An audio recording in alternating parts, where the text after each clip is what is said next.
Chapter 5 Part 1 The Border Between U.S.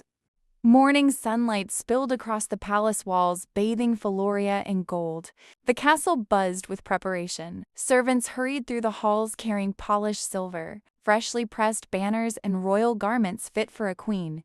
Flowers filled every corner, their sweet scent drifting through the air. Musicians practiced the songs that would soon echo through the throne room. Today was supposed to be a celebration. Today, Princess Lyria would be crowned Queen of Filoria. But Lyria couldn't feel like celebrating. Not after yesterday. Only a day ago the kingdom had gathered to bury King Cedric.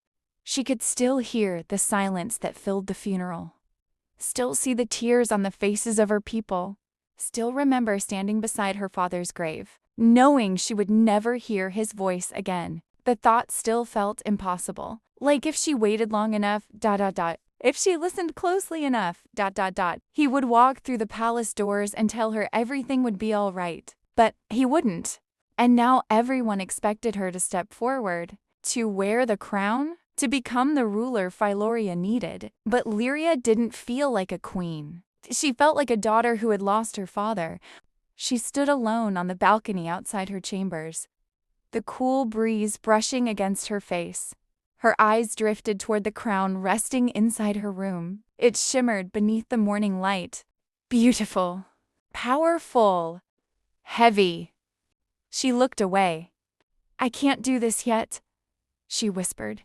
Her gaze moved beyond the palace walls, beyond the forests, beyond the kingdom she was about to rule, to the border, the place where her father's life had ended. She knew she should be preparing. She knew everyone would be searching for her soon. But before she became queen, before the crown belonged to her, she needed one more moment with him.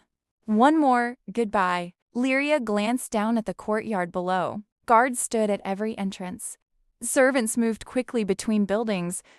Leaving through the front gates would be impossible. A familiar idea crossed her mind. She stepped carefully onto the balcony railing. The lower roof beneath her was only a few feet away.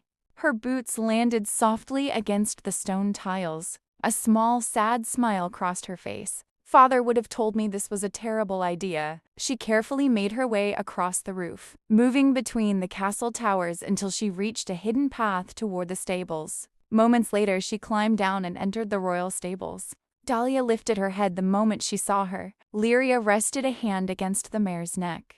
"I'll be back before anyone notices." She saddled Dahlia quietly and led her away from the castle. No guards stopped her. No servants saw her. As Filoria prepared to crown a new queen, Lyria rode toward the place where she had lost everything.